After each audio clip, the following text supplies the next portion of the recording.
मंगलमय मंगल करण वीतराग विज्ञान नमो ताहि जाते भय अरहंतादि महान करि मंगल करि हो महान ग्रंथ करण को काज जाते मिले समाज सब पावे निज पद राज। सृष्टिकर्तावाद का निराकरण की चर्चा हमने कल प्रारंभ की थी। यह तो दो प्रकार की शैलियां आचार्य देव ने अपनाई है। एक तो आप सबको परिचित है कर्ता कर्म अधिकार समय सार का, जिसमें इसी बात की सिद्धि की है कि एक द्रव्य दूसरे द्रव्य का कर्ता नहीं है। और जितने भी आचार्यों ने लेखनी लिखी है कर्ता कर्म को लेकर, अकलंग स्वामी हो, समंतभद्र स्वामी हो, उन्होंने सृष्टिकर्तावाद का ही खंडन किया है कर्ता कर्म में। समय सार के कर्ता के सामने ये समस्या थी नहीं। वे तो ये जानते ही थे कि एक एक जैनी ये मानता है कि नहु न करे न धरे को षट द्रव्यमयी व हरे को। इस एक एक जैनी जानता है कि ईश्वर जगत का कर्ता नहीं है। ईश्वर तो ज्ञाता दृष्टा रूप है, वीतरागी है, इसलिए इनको उसकी क्या बात करना। लेकिन ये जो छोटे छोटे ईश्वर बन बैठे हैं, स्वयं को पर का कर्ता मान बैठे हैं, उसके निराकरण के लिए कर्ता कर्माधिकार लिखा। और अन्य ग्रंथों में आप देखेंगे चूंकि अन्य मतियों के साथ चर्चा है तो वहां पर ईश्वर कर्तावाद का खंडन किया है। और समय सार उनके लिए लिखा है जो पक्के भगत है सर्वज्ञ परमात्मा के, और उनका नाम ले लेकर कुछ भी कहोगे केवली सुध केवली भनिदम, तो बिल्कुल शांति से सुनने वाले हैं वे प्रवचन को। तो वहां पर क्यों बताएंगे वे भगवान का स्वरूप? उनको तो पता ही है। उनको तो ये बताएंगे एक द्रव्य दूसरे द्रव्य का कर्ता नहीं है। मुझे तो कहना इतना सही है, एक कुन कुन की अध्यात्म शैली को छोड़ो तो जितने भी आचार्य हुए हैं उन्होंने कर्ता कर्म पर जो लेखनी चलाई है उसकी मूल विषय वस्तु यही है कि ईश्वर जगत का कर्ता नहीं है। अनेक अनेक प्रकार से उन्होंने इसकी मीमांसा करके परमत का खंडन किया है। यूं समझिए 80% लेखन ईश्वर को लेकर ही चला है, क्योंकि ईश्वर का स्वरूप एक बार ख्याल में आए तो 7 तत्व कहो, देवशास्त्र गुरु कहो, बात तो एक ही है। तो उनका स्वरूप सबको उभर कर आना चाहिए। ईश्वर क्या चीज है? दूसरों के कर्ता हर्ता है क्या? और फिर वे कर्ता हर्ता नहीं है तो हमारे कर्ता हर्ता कौन है? तो यहाँ पर स्वयं स्वयं का ईश्वर है ना। Man is the architecture of his own destiny, ये सबको ख्याल में आए। ये उसके बाद का ये उनका क्रम था। ये हम कल कुछ बिंदु देखे थे, कौन रिपीट करेगा इसको? सृष्टिकर्तावाद के निराकरण के अंतर्गत। बहुत अच्छा, बोलो अनुमेश, बोलो। हाँ, पहले ये कि ब्रह्म को पहले इच्छा हुई कि मैं एक हूँ तो बहुत होऊंगा। बराबर। ब्रह्म को जो इच्छा हुई वह तो दुख स्वरूप है, या फिर पूर्व अवस्था में दुख हो तभी तो ये अवस्था चाह रहा है। बराबर। ब्रह्म को दुख सिद्ध हुआ। दूसरा ये कि हमने टोटरमल जी ने बोला कि पहले सुख स्वरूप था और बाद में भी सुख स्वरूप हो गया, मान ली। परंतु जब जिस टाइम पे इच्छा हुई उस टाइम पे तो ब्रह्म को दुख हुआ, तो इस अपेक्षा ब्रह्म को दुख हुआ। फिर वो आगे कहता है कि ब्रह्म को यानी ब्रह्म ने सृष्टि का वो उत्पादन नहीं किया, अपितु माया ने किया है। एक बिंदु छूट गया कुछ, समय भेद वाला। नहीं, ये इस बात को खुलासा किया जाए कि जिस समय इच्छा थी उस समय सृष्टि नहीं थी, जिस समय सृष्टि है उस समय इच्छा नहीं। किंचित समय भेद तो तुम्हें मानना ही पड़ेगा। उसी समय हुआ ये कैसे कहते हो? ये किंचित समय भेद वाला। हाँ, उसके बाद ब्रह्म को माया उत्पन्न हुई, उससे ये संसार का उत्पन्न हुआ। बराबर। ब्रह्म ही माया स्वरूप हो गया, शुद्ध स्वरूप नहीं रहा। बराबर। उसके बाद उन्होंने कहा कि ब्रह्म माया है वो ब्रह्म की नहीं है, उससे जीव ब्रह्म रूप होता है। हाँ, बराबर, ठीक है, ठीक है। टोटरमल जी ने कहा कि कोई कपट करता है तो जो जीव हैं, बराबर, जो कपट करता है उसको कपटी कहते हैं। ठीक है, इसलिए ब्रह्म कपटी हुआ। ठीक है। उसके बाद टोडरमल जी ने पूछा कि ब्रह्म ब्रह्म के जो अन्य जीवों से एक रूप है या फिर अन्य अन्य रूप है? बराबर। यदि एक रूप है तो जैसे कोई अपने अंगों को पीड़ा उत्पन्न करे, बराबर, बात करे, बहुत अच्छा। ब्रह्म ने भी करा। और अन्य अन्य है तो अन्य अन्य है तो जैसे कोई भूत है वो अन्य जीवों को डराता है, धमकाता है, बराबर, ब्रह्म ने भी दूसरों को। ठीक है, ठीक है। और एक बिंदु कल हमने देखा था, अंतिम बिंदु और एक देखा था, प्रतिबिंब चंद्रमा। हाँ। जैसे ब्रह्म है वो कहते हैं कि ब्रह्म जैसे प्रतिबिंब पड़ता है सारी कटोरियों में पानी के, वैसे ब्रह्म है। परंतु टोडरमल जी कह रहे हैं यदि इसी प्रकार है तो ब्रह्म है वो ब्रह्म का प्रतिबिंब कहाँ पड़ता है? उनका कहना है शरीर में, मात्र शरीर में। उन्होंने कहा कि तो उनकी चेतना, शरीर के अंदर जो चेतना है ब्रह्म उन रूप होता है और शरीर तो माया रूप है, ऐसा उनका कहना था। तो टोडरमल जी साहब ने दूषण लगाई है कहकर फिर घटपट आदि में क्यों नहीं होता बेटी? अच्छा बताया है इन्होंने, क्योंकि रिकॉल करना थोड़ा कठिन है ये सब। बोलो पंडित जी, जैसे कोई ये भी तो कह सकता है कि जैसे जिसके प्रति घृणा की जाती है वो घृणित कहलाता है, जो घृणा करता है वो थोड़ी घृणित कहलाता है। वैसे ही माया है, माया से जो भ्रम में पड़ा वही तो माया भी कहलाएगा। वो ये तो घृणित बात अलग है, जिसके प्रति घृणा की जाती है वो घृणित तो ठीक है, उपेक्षित जिसके प्रति उपेक्षा की जा रही, लेकिन जो उपेक्षा करने वाला है वो तो अलग ही है ना, वो तो बात ही अलग है। ठीक है।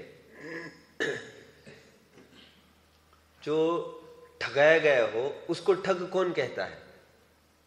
उसको ठग कहेंगे क्या? जिसने ठगा है उसको ठग कहते हैं। ठीक इसी प्रकार है। ठीक है। लोक में भी हम देखते हैं ना, जो कपटी होता है वो तो स्वयं के कपट को सब जानता ही है, दूसरा कौन जानता है उसके कपट को? ठीक है, देखिए आगे 101 पृष्ठ पर आगे बढ़ते हैं। अभी इन्हीं में से दो बिंदु खुलेंगे, इसी का स्पष्टीकरण आगे चलेगा कि जीवों के जो चेतना है वो ब्रह्म स्वरूप है और शरीराधिक है, माया है।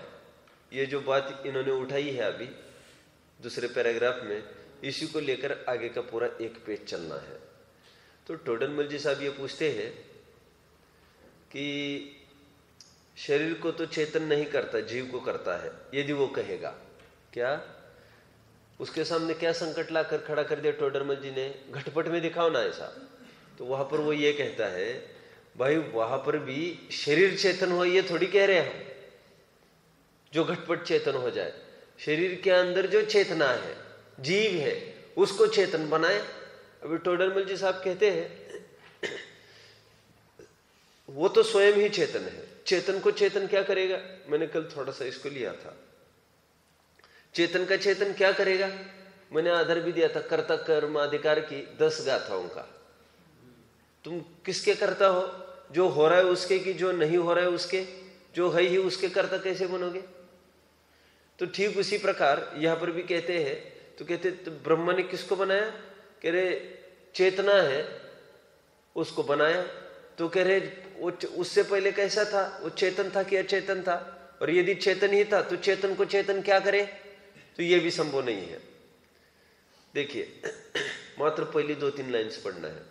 तब उससे पूछते हैं कि जीव का स्वरूप चेतन है या अचेतन? यदि चेतन है तो चेतन का चेतन क्या करेगा? अचेतन है तो शरीर की वो घटाधिक की वो जीव की एक जाति हुई, हो गया ये यहां तक प्रकरण। ठीक है, ये किसके लिए बताया है? हाँ, ऊपर आप चाहे तो कोरिलेट करो इसको। देखो ऊपर की जो सेकंड पैराग्राफ है ना, जीवों के जो चेतना है वो तो ब्रह्म स्वरूप है, उसका खुलासा ये पूरा पैराग्राफ में चलना है वैसे। और शरीर अधिक माया है जो लिखा है ना ऊपर ही कॉमा के बाद, तो उसका निरूपण एकदम अंतिम पैराग्राफ में चालू होना है। ये 2 पैराग्राफ अलग अलग बटे हैं, तो इसको किस रूप मार्किंग कर सकते हैं? या F में ही आप F1 और F2 ऐसा कर सकते हैं, क्योंकि इसी में से वो 2 पॉइंट्स खुलते हैं। हाँ, चेतना है वह तो ब्रह्म स्वरूप है, इसका खुलासा होगा नीचे के पैराग्राफ में, और शरीराधिक माया है, इसका खुलासा होगा अंतिम पैराग्राफ में। अंतिम मतलब जो नीचे की 2 लाइन दिख रही है और फिर आगे का पेज, तो वहां पर F2 कर सकते हैं। ऐसा 2 का खुलासा चलने वाला है। तो उन्होंने खुलासा चालू किया है। कौन सा चालू किया है? हाँ, जीवों के जो चेतना है वो ब्रह्म स्वरूप है। करते समय कहते हैं कि ब्रह्मा ने चेतना को बनाया, तो चेतना के पहले जीव कैसे था? चेतन था कि अचेतन था? यदि चेतन ही था तो चेतन को चेतन क्या करे? और यदि अचेतन था तो फिर फर्क कैसे पड़ेगा? बाकी के पुद्गल से सब एक ही हो गए। फिर तो आगे बढ़ते हैं। तथा उससे पूछते हैं ब्रह्म की और जीवों की। हाँ, फिर दूसरा प्रश्न टोडरमल जी साहब इसी में करते हैं कि ब्रह्म की और जीव की चेतना एक है कि भिन्न है? यदि तुम एक कहते हो तो हीनादिक ज्ञान क्यों देखने में आता है सबका? और फिर एक दूसरों की जानी को क्यों नहीं जानते? इसका मतलब क्या कहना चाहते होंगे वे? मतलब उनको जो हो रहा है उसका वेदन स्वयं भी करे। एक दूसरों की जानी को क्यों नहीं जानते? एक दूसरों की जानी को क्यों नहीं जानते? मतलब यहां पर उसकी तरफ संकेत है, हर कोई अनुभव कर रहा है कोई चीज, तो उसका वेदन स्वयं भी करे ना फिर वे, ठीक है। जबकि वेदन उतना ही जीव पर्टिकुलर करता है, एक दूसरे जीव थोड़ी करते, और तुम भी थोड़ी करते हो उसका वेदन। एक दूसरों की जानी को तो नहीं जानते फिर कह रहे, और ज्ञान की हीनादिकता पाई जाती है, सो एक जाति तो रही नहीं। तो यदि वो कहेगा ने घट उपाधि भेद है, घट उपाधि भेद मतलब, घट उपाधि भेद मतलब, घट मतलब ये शरीर में अनेक प्रकार को वो है ना, कह रहे जैसे अभी उदाहरण लिया था प्रतिबिंब का, तो कह रहे ने वो कटोरी थोड़ी सी उबड़ खाबड़ वो जैसी भी होगी, उसको लेकर प्रतिबिंब भी थोड़ा ऐसा हो जाएगा। तो फिर उनका ये टोडरमल जी साहब ये कहते हैं यदि घट उपाधि भेद है फिर तो चेतना एक नहीं रही, कह रहे, क्योंकि शरीर जैसे जैसे घट उपाधि बदलेगी, घट उपाधि मतलब शरीर का आश्रय से, यदि घट उपाधि बदलती है तो फिर चेतना भी बदलती है, तो फिर चेतना एक कैसे रही, कह रहे हो तुम? इतना पढ़ते देखो। तथा उससे पूछते हैं ब्रह्म की और जीवों की चेतना एक है या भिन्न है? यदि एक है तो ज्ञान का अधिकहीनपना कैसे देखा जाता है? तथा यह जीव परस्पर वह उसकी जानी को नहीं जानता और वह उसकी जानी को नहीं जानता, सो क्या कारण है? यदि तू कहेगा यह घट उपाधि भेद है, तो घट उपाधि होने से तो चेतना भिन्न भिन्न ठहरी। ठीक है, आगे फिर टोडरमल जी साहब ये कह रहे हैं यदि घट उपाधि हट जाए, मतलब यदि शरीर हट जाए, अदेही हो जाए जीव, तो फिर चेतना का क्या होगा जरा बताना। चेतना फिर ब्रह्म में लीन होगी कि अलग अलग रहेगी कि एक हो जाएगी? लीन होते समय वो लीन होना मानते हैं, तो कहते लीन होते समय वो अलग होकर लीन होगी क्या एक होकर लीन होगी? यदि अलग होकर लीन होती है तो हमारे कहना है तो जब अलग रही तो लीन कैसे हुई, और जब एक होकर लीन हुई तो एक कैसे हो गई, कह रहे दोनों मिलके। ठीक है, आगे की 3-4 लाइन देखे। घट उपाधि मिटने पर इसकी चेतना ब्रह्म में मिलेगी या नाश हो जाएगी? घट उपाधि में कह रहा हूं ना, शरीर हटा तो उसका नाश होगा जीव का, क्यों ब्रह्म में लीन हो जाएगा, क्या होगा क्या उसका? ठीक है, क्योंकि अभी ये सिद्ध किया यदि चेतना एक होती तो सब समान प्रकार से जानते और हीनादिकता भी नहीं होती, जबकि स्पष्ट देखा जा रहा है ऐसा, ये उसकी जानी को नहीं जानते।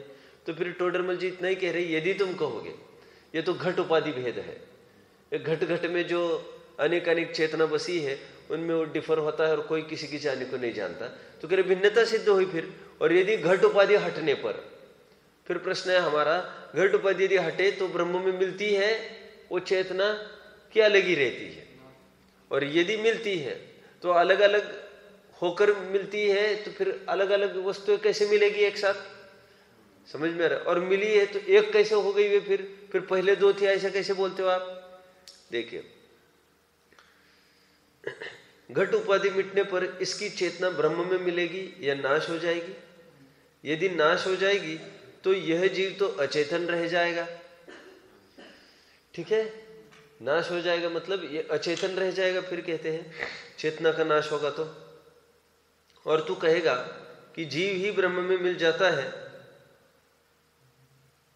तो वह ब्रह्म में मिलने पर उसका अस्तित्व रहता है या नहीं रहता है? इसमें इतने प्रश्न प्रश्न प्रश्न प्रश्न प्रश्न है, सब क्वेश्चंस। मिलने पर इसका अस्तित्व रहता है या नहीं रहता है? यदि अस्तित्व रहता है तो यह रहा, इसकी चेतना इसके रही, ब्रह्म में क्या मिला? दोनों अलग अलग ही हो रहे। आगे, यदि अस्तित्व नहीं रहता है तो इसका नाश, उसका नाश ही हुआ, ब्रह्म में कौन मिला? देखो हमारे यहाँ कैसे अध्यात्म में घटित करेंगे ये आप मुझे बताएंगे, ये थोड़ा पढ़ लेता हूँ पहले। और यदि अस्तित्व नहीं रहता है तो उसका नाश ही हुआ, ब्रह्म में कौन मिला? यदि तू कहेगा कि ब्रह्म की और जीवों की चेतना भिन्न है, ठीक है, ऊपर प्रश्न था ना तीसरी लाइन में, ब्रह्म की और जीवों की चेतना एक है या भिन्न है? ये एक है के लिए इतना निरूपण हुआ। अब यदि तू कहेगा भिन्न है तो उसका निरूपण नीचे यहां से, यदि चेतना भिन्न है तो ब्रह्म और सर्वजीव आप ही भिन्न ठहरे, इस प्रकार जीवों की चेतना है सो ब्रह्म की है, ऐसा भी नहीं बनता। ठीक है, इसमें कैसे अध्यात्म में घटित होगा बताओ आप मुझे। अच्छा है ये भी, लेकिन और एक बात, जैसे कोई भी पर्याय उत्पन्न होती है, वो पर्याय उत्पन्न होकर कहाँ चली जाती है? ध्रुव में लीन हो जाती है, फिर पारिणामिक भाव रूप हो जाती है। समझ में आता है? तो पारिणामिक भाव रूप कैसे हो जाती है? वो तो द्रव्य पर्याय रूप हो जाएगा। तो फिर अपने यहाँ ये कहते हैं नहीं, उसकी योग्यता सुरक्षित रहती है, संस्कार सुरक्षित रहता है, पर्यायपना हट जाता है और योग्यता के रूप में वो लीन हो जाती है। और उसी के बल पर भगवान जो अतीत अनागत पर्याय जानते हैं वो योग्यता के रूप में सुरक्षित है। आगामी आने वाली समस्त पर्याय वे भी योग्यता के रूप में आज पारिणामिक भाव के रूप में सुरक्षित है। तो वे है तो पर्याय रूप नहीं है, वे पर्याय की योग्यता रूप है। समझ रहे हो आप? तो ये भी लीन होना मानते हैं, चेतन को लीन होना मानते हैं, किसमें? ब्रह्म में। तो यहां पर भी प्रश्न पूछा है, वे अलग अलग, वो पहले तो ये प्रश्न पूछा है उनका नाश होता है कि वे मिल जाते हैं ब्रह्म में। यदि नाश होते हैं तो वो तो अचेतन हो गए कह रहे, फिर चेतन कभी चेतन रहेगा कभी अचेतन होगा। और यदि मिल जाते तो अलग अलग रहकर मिले कि एक होकर मिले? अलग अलग रहकर मिले तो अलग अलग ही रहे, मिले क्यों कह रहे हो? और यदि एक हुए तो दो कैसे कहेंगे? फिर वहां पर एक ही हो गए। समझ में आए? ये बात आ गई। आगे बढ़ते हैं। अभी आगे का प्रकरण चलेगा, कौन सा? शरीर अधिक माया। ऊपर देखे अभी दूसरे पैराग्राफ की दूसरी लाइन, शरीर अधिक माया है ना, चेतना है वो तो ब्रह्म स्वरूप है, इसका निराकरण हुआ। शरीर अधिक माया है, इसका निरूपण अब चलेगा। वो कहते हैं शरीर अधिक ये माया रूप है। तो टोडरमल जी साहब ये पूछते हैं जो माया उत्पन्न हुई है, अब इसको अध्यात्म में घटित करें आप। माया है वो सीधी शरीर को बनाती है, शरीर मतलब ये बाहर की वस्तुओं को बनाती है। माया मतलब क्या पहले समझ लो आप। अपन लोक में कहते ना, देखो लोक में उठते बैठते कहते हे भगवान तेरी माया, सुना है आपने? हे भगवान तेरी माया मतलब जो भी विचित्रता दिख रही है तेरी माया। तो टोडरमल जी साहब ने सीधा ये प्रश्न पूछा है, ये ब्रह्म की माया है कि माया ही है ये सब, कि माया के निमित्त से ये सब हुआ है? प्रश्न समझ में आ रहा है सब? क्योंकि अभी अभी आप क्या कह रहे थे? ब्रह्म और माया दो ही वस्तुएं हैं। और इसको सब ये तो टोडरमल जी पूछते ये सब माया ही है, ये जो दिखता है वो, कि माया के निमित्त से हुआ है ये सब? नहीं समझ में आ रहा है अभी। उपादान करता कि निमित्त करता इस रूप में डाल रहे हैं। जैसे हमारे अध्यात्म में कैसे लगेगा, ये भाव कर्म है, वो ये शरीर आदि को भाव कर्म करता है कि भाव कर्म को निमित्त करके वो द्रव्य कर्म बन के फिर द्रव्य कर्म के निमित्त से ये सब संयोग खड़े होते हैं। संयोग समझ में आता है? देखो फिर से, शरीर अधिक माया के कहते हो, सो माया ही हाड़ मांस आदि रूप होती है, या माया के निमित्त से और कोई उन रूप होता है? माया स्वयं हाड़ मांस रूप हुई, हाड़ मांस मतलब शरीर, शरीर को माया की कहना है ना इनको।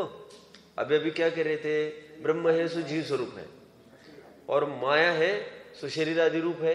शरीर मतलब जगत में जितना भी यूनिवर्स में दिखता है वो सब माया ने क्रिएट किया है, क्योंकि ईश्वर को अकर्ता सिद्ध करना था उनको, तो माया को बीच में खड़ा किया था उन्होंने। तो कह रहे माया ने उनको किया, माया के निमित्त से वे बने कि यही माया है सब। क्या कहना चाहते हो तुम? ठीक है, तो कह रहे शरीर अधिक माया के कहते हैं, तो माया ही हाड़ मांस आदि रूप होती है या माया के निमित्त से और कोई उन रूप होता है?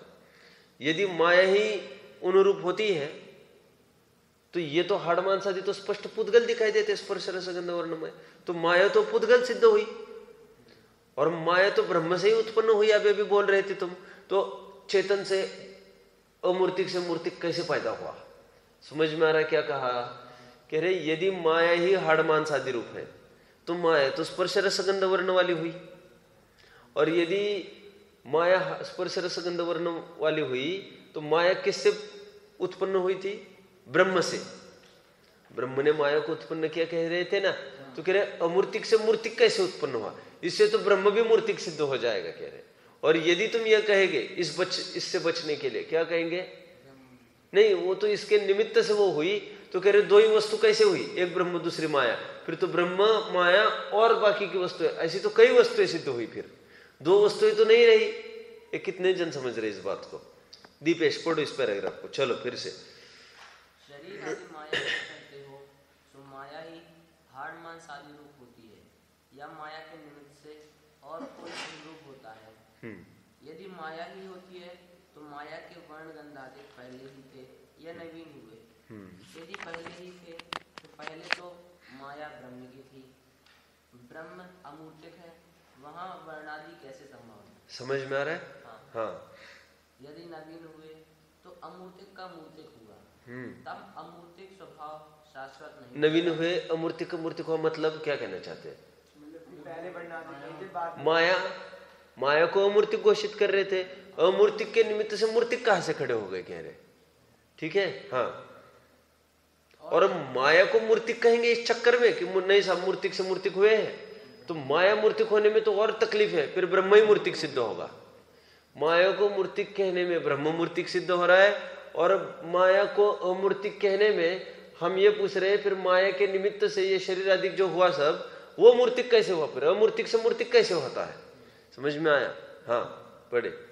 और यदि कहेगा कि माया के निमित्त से और कोई होता है तब और पदार्थ तो तू ठहराता ही नहीं। हाँ हुआ कौन? ठीक है, दो ही पदार्थ तो तुमने ठहराए हैं, एक ब्रह्मा और दूसरी उसकी माया। कल हमने देखा था ना कालिदास का, एक ब्रह्मा और दूसरी उसकी माया। तो कह रहे दो ही वस्तु ठहराते, फिर तीसरी वस्तु तो ठहराता ही नहीं है तू। ठीक है, अभी यदि तू कहेगा नवीन पदार्थ उत्पन्न होता है, नवीन पदार्थ मतलब माया से, राइट, माया के निमित्त से नवीन पदार्थ उत्पन्न होता है। यदि तू कहेगा नवीन पदार्थ उत्पन्न होता है तो वह माया से भिन्न उत्पन्न होता है या अभिन्न उत्पन्न होता है? ये इसी का है वास्तव में। ये जो पैराग्राफ है ना 101 का अंतिम पैराग्राफ और ये टॉप 102 का, उसी के अंतर्गत ये खुल रहा है। अब इसको क्या पॉइंट देना मुझे समझ में नहीं आ रहा है, क्योंकि मैंने तो मेरे इसमें लिखा है, फिर इसमें भी सब पॉइंट्स करके डाल दिया है मैंने, क्योंकि नया पॉइंट नहीं बनेगा ये कोई, क्योंकि इसी के प्रश्न का उत्तर ये दे रहे हैं अभी, तो वही प्रकरण चल रहा है। यदि तू कहेगा नवीन पदार्थ उत्पन्न होता है तो वह माया से भिन्न उत्पन्न होता है या अभिन्न उत्पन्न होता है? माया से भिन्न उत्पन्न होता हो तो मायामयी शरीर आदि किस लिए कहता है? वे तो उन पदार्थमय हुए, और अभिन्न उत्पन्न हुए तो माया ही तद्रूप हुई। नवीन पदार्थ उत्पन्न किस लिए कहता है? तो भिन्न कहता है कि अभिन्न कहता है? अब इससे बचने के लिए दो ही वस्तुएं हैं, तब तो फिर अभिन्न हुए, नवीन पदार्थ उत्पन्न हुए ऐसे तुम क्यों बोलता है? और नवीन पदार्थ उत्पन्न हुए तो फिर अभिन्न क्यों कहता है माया से और उनसे? परस्पर विरोध खड़ा हो रहा है कह रहे। तो ये एक प्रकरण हुआ, अभी नया प्रकरण अब चलेगा। अब क्या पॉइंट दोगे इसका? मार्किंग कैसे करोगे आप? अभी F1 F2 किया था क्या आपने? तो F1 F2 करोगे तो अभी आप 1 2 3 4 कर रहे हैं क्या मार्किंग? तो 7 हो गए क्या? 7। तो अभी 8th पॉइंट चलेगा। फिर वो कहता है तथा वे कहते हैं, क्या है बोलो, कोई बात है? आप 1 2 3 4 कर रहे हैं क्या? तो फिर देखिए ABCDEF, अरे तो फिर तो 6वां पॉइंट था। 6वें पॉइंट के 6A 6B ऐसा करो। फिर आप ये जो पैराग्राफ है और उसको कोरिलेट करके दिखाओ। चेतन है, चेतना है, वो ब्रह्म स्वरूप है का पैराग्राफ ये, और शरीराधिक माया है उसका पैराग्राफ नीचे। तो 6.1 6.2 करके रख दो आप। और फिर 7वां पैराग्राफ आप करेंगे अभी 102 पृष्ठ पर। अभी ये भिन्न प्रकरण है थोड़ा सा, देखिए क्या कहते हैं। तथा वे कहते हैं माया से 3 गुण उत्पन्न हुए, राजस तामस सात्विक। यह भी कहना कैसे बनेगा, क्योंकि मानादिक कषाय रूप भाव को राजस कहते हैं। उनकी परिभाषा दे रहे थोड़ी सी, राजस तामस और सात्विक। तो तामस मतलब तो आपको पता होगा वैसे, पर नाम से ही स्पष्ट होता है, अंधकार। तम से बना तामस। इसीलिए ये आलू प्याज आदि जितने भी जमीन कंद होते हैं ना, तामसिक प्रवृत्ति को होते हैं, वहां पर अंधकार रहता है। अब यही सब जीव में लगाना है। तामसिक मतलब एकदम अंधकारमय परिणाम, मतलब क्रुद्ध परिणाम, क्रोध रूप परिणाम। और सात्विक मतलब इनकी दृष्टि में ये मंद कषाय रूप परिणाम। और राजस मतलब जैसे राजा होता है ना, कुछ बनाना करना, इस रूप में ये परिणाम, कोई अच्छा काम करना। और तामसिक मतलब कोई खराब काम करना, और सात्विक मतलब एकदम मंद कषाय। ऐसे 3 बातें हैं। वे कह रहे माया से ये 3 गुण उत्पन्न होते हैं। मतलब कहाँ से उनकी गाड़ी चली है? ब्रह्म से माया उत्पन्न हो। पहले तो ये कह रहे थे अद्वैत ब्रह्म, फिर ब्रह्म से माया उत्पन्न कही, फिर 2 ही कह रहे थे तब तो। अभी फिर आगे जाकर कह रहे नहीं, माया से 3 गुण उत्पन्न होते हैं। मतलब माया से, क्योंकि इन्होंने पूछा ना माया से क्या सृष्टि उत्पन्न हुई क्या? फिर यदि सृष्टि उत्पन्न हुई तो उससे भिन्न है क्या? भिन्न है। अभी अभी ऊपर लिया ना आड़े हाथ उनको। यदि तुम कहोगे भिन्न है तब तो 3 वस्तुएं हुई फिर। और यदि तुम कहोगे अभिन्न है तो फिर ये नई वस्तु ये क्यों कहता है? फिर समझ में आता है। माया से ये नवीन पदार्थ उत्पन्न हुआ, ऐसा तो बोल ही नहीं सकेंगे। नवीन पदार्थ तो ये है ही नहीं फिर ये। तो यहां पर ये कहते हैं अभी माया से 3 गुण उत्पन्न हुए। तो 3 गुण में कह रहे हैं राजस, तामस और सात्विक। सत्व से बना है सात्विक। सो यह भी कहना कैसे बनेगा, क्योंकि मान आदि कषाय रूप भाव को राजस कहते हैं, क्रोध आदि कषाय भाव को तामस कहते हैं, मंद कषाय रूप भाव को सात्विक कहते हैं। बस पढ़ लिया अपन ने इतना। अभी टोडरमल जी साहब ये आपत्ति जताएंगे इसमें कि रे अभी अभी तुम माया को जड़ कह रहे थे, तो कह रहे जड़ ये कैसे करेगा? जड़ इन गुणों को, और ये गुण सब कैसे है? ये चेतन है ये सब। तो जड़ है तो फिर ये पेड़ पत्थर आदि भी करे, ये सब पत्थर भी करे ये सब परिणाम। तो पत्थर क्यों नहीं करता? फिर माया को तो अभी भी कह रहा था जड़। तो टोडरमल जी साहब ये कहते हैं, देखिए, सो यह भाव तो चेतनामय प्रत्यक्ष देखे जाते हैं और माया का स्वरूप जड़ कहते हो। सो जड़ से यह भाव कैसे उत्पन्न होंगे? यदि जड़ के भी हो तो पाषाणादि के भी होंगे, परंतु चेतना स्वरूप जीवों ही के ये भाव दिखते हैं, इसलिए ये भाव माया से उत्पन्न नहीं होते। ठीक है। और यदि अभी इस चक्कर में, किस चक्कर में ये ना फंसे, इसलिए कौन से राजस, तामस और सात्विक ये गुण माया से उत्पन्न हुए हैं, ये सिद्ध करने के लिए यदि तुम माया को पुद्गल न कहकर, क्योंकि उसमें दोष आ रहा है, यदि तुम उसको चेतन सिद्ध करते हो तो फिर क्या दिक्कत होगी खड़ी? बराबर वो दिक्कत आएगी। फिर अभी अभी तक तुम एक ब्रह्म और 2 माया कह रहे थे दूसरे, तो फिर एक ही जाति सिद्ध हो गई दोनों की। इसलिए यह भाव माया से, ये यदि माया को चेतन ठहराओगे तो यह माने सो माया को चेतन ठहराने पर शरीर आदि को माया से उत्पन्न कहेगा तो नहीं मानेंगे। इसलिए निर्धार कर ब्रह्म रूप मानने से लाभ क्या है? ठीक है। अभी और एक बात वे कहेंगे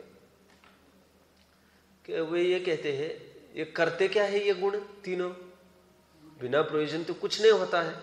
ये माया के 3 गुण प्रकट हो गए तो उससे होगा क्या? तो कह रहे कुछ नहीं, ये जो राजस है, राजस से जगत की उत्पत्ति हुई, फिर तामस से उसका संहार हुआ, और सात्विक से वे बने रहे वस्तुएं, ब्रह्मा विष्णु महेश। ये अभी चलेगा यहां से।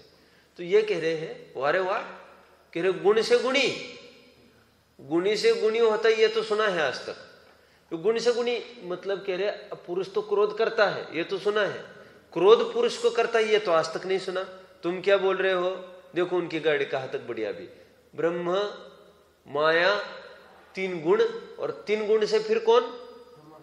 ब्रह्मा विष्णु महेश। वो कह रहे इससे ब्रह्मा बनता है, किससे? राजस। और तामस से महेश बनेगा, संहारक। और सात्विक से बनाए रखना, उससे विष्णु बनेगा। तो कह रहे गुणों से ये बनते ब्रह्मा विष्णु महेश, ऐसे कैसे हो गए? कहते हैं देखिए, तथा वे कहते हैं उन गुणों से। हाँ, अभी इसमें पॉइंट क्या देंगे भैया ऊपर? हाँ, इसमें अलग पॉइंट दे दो आप, 8th पॉइंट दे दो अभी इसमें। तथा वे कहते हैं, इसका हेडिंग क्या दोगे ऊपर का? 7th का हेडिंग क्या दिया है? माया से 3 गुण, माया से 3 गुण ऐसे लिखा है ना। और फिर नीचे क्या लिखोगे हेडिंग? गुणों से ब्रह्मा विष्णु महेश, ऐसे लिख दो तो ख्याल में रहेगा। 8th पॉइंट, फिर वे कहते हैं उन गुणों से ब्रह्मा विष्णु महेश यह 3 देव प्रकट हुए। सो कैसे संभव है? क्योंकि गुणी से तो गुण होता है, गुण से गुणी कैसे उत्पन्न होगा? पुरुष से तो क्रोध होगा, क्रोध से पुरुष कैसे उत्पन्न होगा?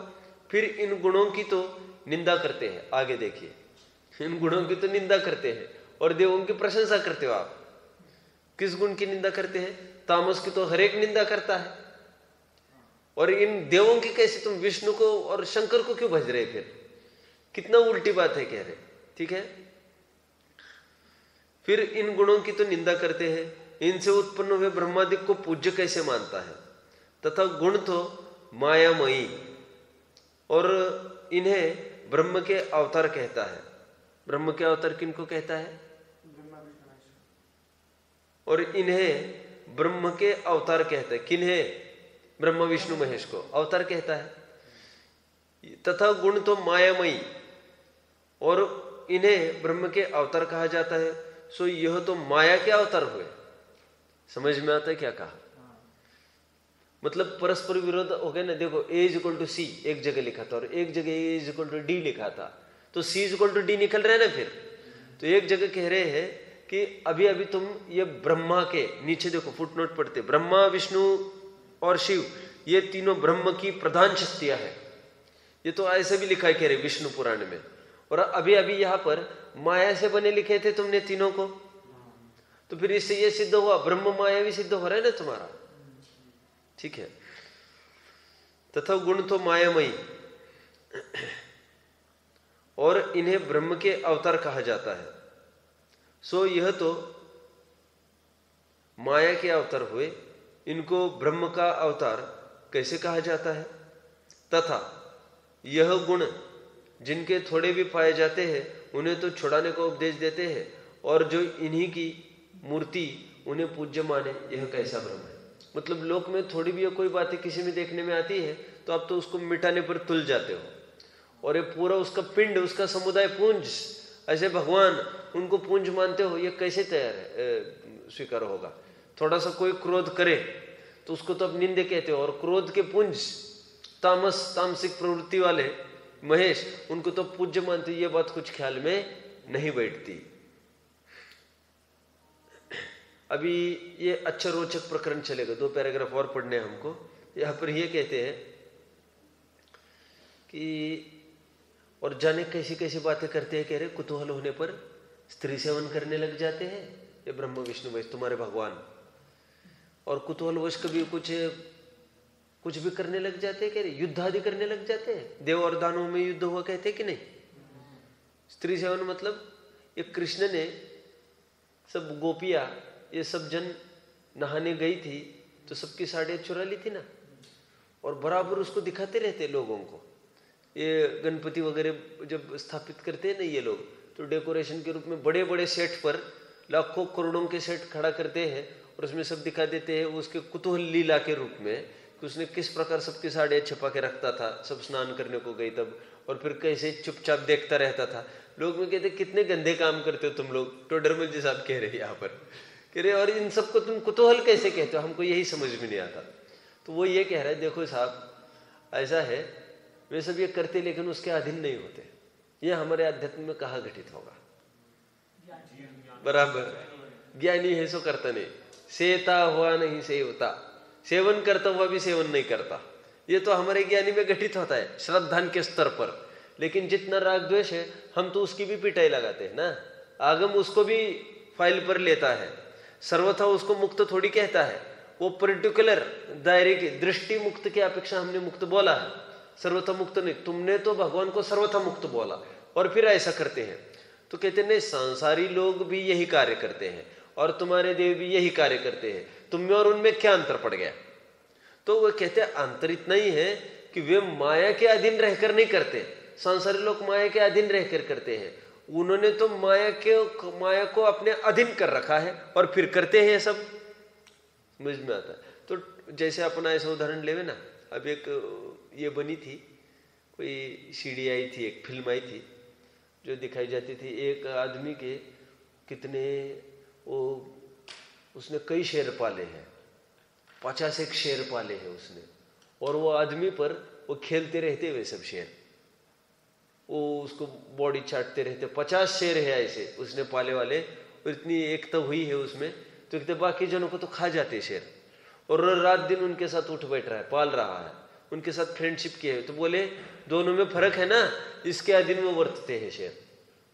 तो ठीक उसी प्रकार ये विषय भोगते समय इन पर कोई असर नहीं होता उसका, बोल रहे क्यों? क्योंकि माया को इन्होंने अपने अधीन कर रखा है। तो टोडरमल जी साहब ये कह रहे हैं वही अधीन कर रखा है ये माया को, ये तुम कह रहे हैं प्रत्यक्ष हम देख रहे हैं, इतने क्रोधित, जैसी प्रवृत्ति तीव्र कषा होने पर देखी जाती है वैसी प्रवृत्ति देखने में आ रही है। पागल होकर क्या नाचने लग गए, तांडव नृत्य क्या करने लग गए, क्या बावले की भांति रुंडमाला पहनने लग गए, क्या कैसे कैसे करने लग गए। ये तो सब हमको पागलों की स्थिति दिखती है।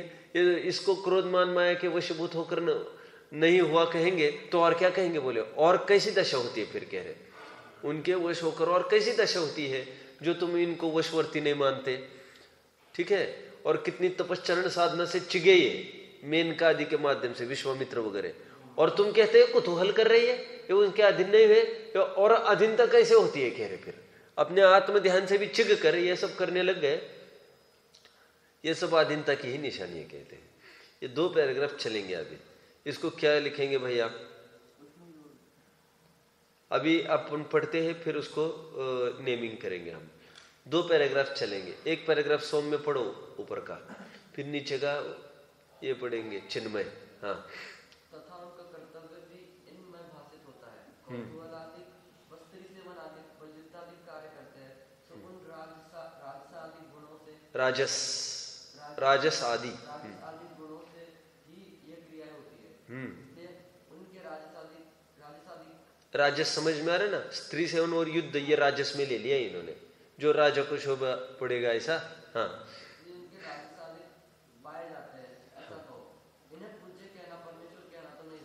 हाँ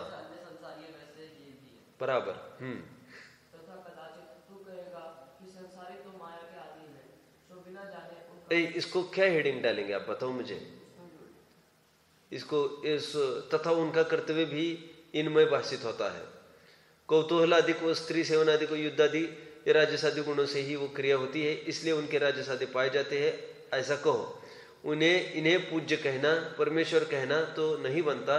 जैसे अन्य सांसारी वत, ऐसे खेडिंग डाल के लिख दो आप, अन्य सांसारी वत। हाँ भाई आगे। माया ब्रह्मादि की अधीन है, इसलिए वे जानते ही इन कार्यों को करते हैं, तो ये भी भ्रम है। क्योंकि माया के अधीन होने से काम, क्रोध आदि भी उत्पन्न होते हैं, और क्या होता है? तो उन ब्रह्मादिकों के तो काम, क्रोध आदि की तीव्रता पाई जाती है। काम की तीव्रता से स्त्रियों के वशीभूत हुए, नृत्य गान आदि करने लगे, विह्वल विह्वल होने लगे। विह्वल क्यों होने लग गए? थोड़ा वियोग होने लग जाए ना, एकदम विह्वल होने लग गई है। तो कह रहे ये कैसी विचित्र कर बातें करने लग गए तुम्हारे भगवान, ये कह रहे। अब ये बताएंगे क्रोध, मान, माया, लोभ रूप कैसे कैसे वो उन पर हावी हो गए। थोड़ा सा मान हो गया तो सामने को झुकाने पर तुल गए, थोड़ा सा क्रोध हो गए तो युद्ध करने पर उतारू हो गए, मायाचारी तो इतने छल कपट किए अनेक अनेक स्वांग धर के, लोभ में कितने परिग्रह जोड़ने लग गए। कह रहे ये सब सांसारिक क्रिया है उनकी।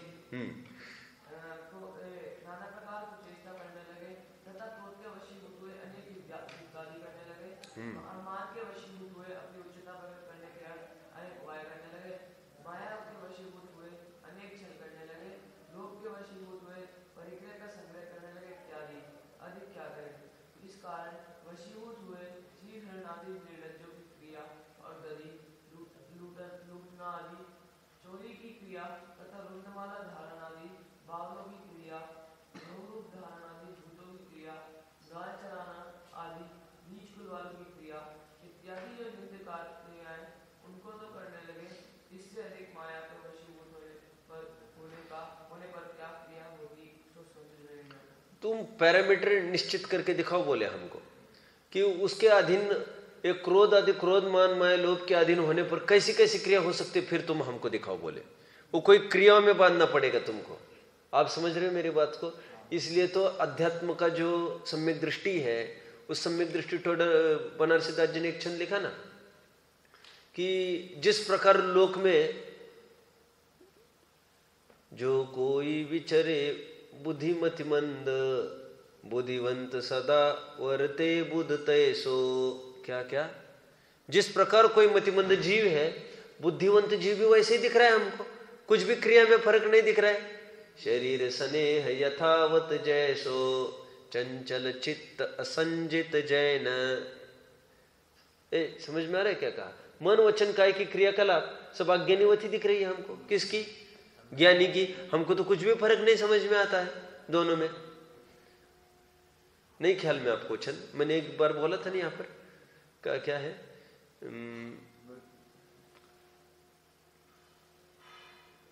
बुद्धिवंत सदा विचरे तैसो। अज्ञानीवत ही ज्ञानी की क्रिया देखने में आती है। उनके भी भोग परिग्रह संग्रह यथावत। पूछत शिष्य अचारज सो यह, ज्ञानी निराश्रव कैसे। ऐसा सब होते हुए भी, अज्ञानीवत इनकी क्रिया होते हुए भी ज्ञानी की, इनको आपने निराश्रवी कैसे बोला? एक छंद है समय सार नाटक में इसको लेकर। तो अभी टोडरमल जी साहब का यहाँ पर प्रश्न है कि यह सब तुम भगवान की लीलाएं कहते हो, स्त्री सेवन कहते हो, दधी चुराना आदि कहते हो, युद्ध करना कहते हो, परिग्रह जोड़ना कहते हो, ये तो सब करते हुए भी आप क्या बोल रहे हो? नहीं, वे उसके अधीन नहीं होते सब करते हुए भी। तो हम ये प्रश्न पूछते हैं कि अधीन होने पर क्या क्रिया होती है, वो दिखाना जरा हमको। तो हमारे अध्यात्म में कैसे घटित करेंगे बताना? जो जग में विचरे मति मंद, याद आ गए छंद देखो।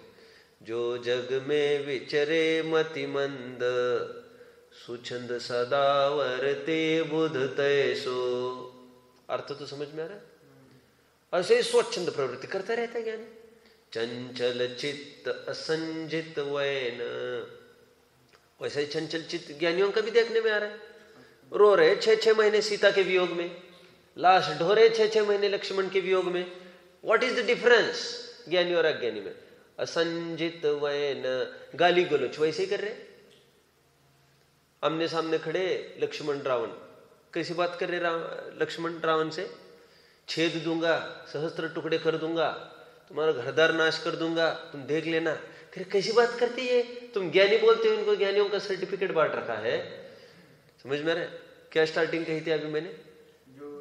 जो जग में विचरे मति मंद, सुछंद सदा वर्ते बुध तैसो, चंचल चित्त असंजित वैन। परि क्या? शरीर स्नेह यथावत जैसो। शरीर के प्रति भी स्नेह कैसा है? सब इनकी भी 10-10 अंगूठियां पहनकर 10 उंगलियों में राजमुकुट, सब वैसे ही वैसे शरीर के प्रति वैसा ही स्नेह देखने में आता है। रोज नहाना, क्रीम पाउडर लगाना, क्रीम पाउडर मतलब लेपन आदि जो भी वे करते होंगे, सब वैसा का वैसा दिखाई देता है हमको। हमको तो कुछ फर्क ही दिखाई नहीं देता।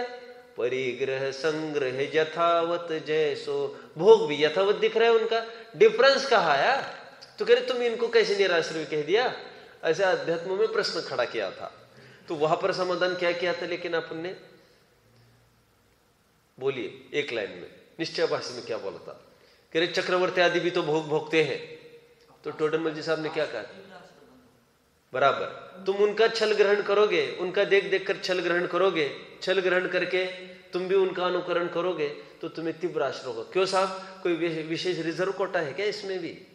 वे तो भोग सकते, हम नहीं भोग सकते, कोई रिजर्व कोटा है क्या? उनको परमिट मिला है क्या?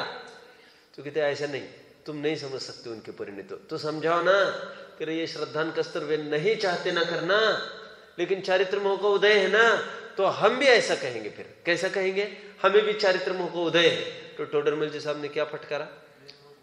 बोलो, रे मूर्ख, कहने से तो कुछ होता नहीं है, वो तो वास्तव में उदासीन प्रवृत्ति हुई है उनकी। और उसके लिए एक बात कही, तथापि न निरर्गलम, ऐसा होते हुए भी निरर्गल प्रवृत्ति तो उनमें देखने में नहीं आती। सप्तव्यसन आदि की प्रवृत्ति कभी देखने में उनमें नहीं आती। एक पर्टिकुलर मर्यादा है, उसका उल्लंघन उनके जीवन में नहीं देखने में आता। सम्यक दृष्टेर बहुती नियतम ज्ञान वैराग्य शक्ति। अब वो ये बोल रहा है कि ईश्वर सब करता है, क्या हो गया, उसके अधीन नहीं है। टोडरमल जी साहब कह रहे ये नहीं चलेगा तुम्हारा, ये सब क्रिया है ये अधीनता वर्तने पर ही होती है। ये सब प्रकरण हुआ है, एक दो लाइन पढ़िए, फिर प्रकरण का ये समापन होगा। वो क्या निष्कर्ष बनाते हैं देखो, बहुत सुंदर लाइन में देखिए। जैसे मेघ पटल सहित अमावस्या की रात्रि को अंधकार रहित माने, उसी प्रकार बाह्य कुचेष्टा सहित तीव्र काम क्रोध आदिकों के धारी ब्रह्मादिकों को माया रहित मानना है। खुले आकाश में दिन में कोई कही ये अमावस्या की रात्र है, ऐसा कहना जिस प्रकार हास्यास्पद है, उसी प्रकार के लिए ब्रह्मा आदि, ब्रह्मा विष्णु महेश की युद्ध आदि में स्त्री सेवन में, चोरी में, झूठ में, कपट में प्रवृत्ति दिखाई दे रही है, और फिर भी तुम उनको परमेश्वर और पूज्य मानते हो, माया रहित मानते हो। ये ऐसा विरुद्ध दिखता है। कह रहे जैसे उजाले को अंधकार कहना, दिन को रात कहना, और वो भी अमावस्या की रात कहना। तो कह रहे क्या बोल रहे हो, हम तो समझ में नहीं आती। टोडरमल जी कह रहे ठीक है, ये प्रकरण हमने देखा, शेष चर्चा कल करेंगे। ओम नमः।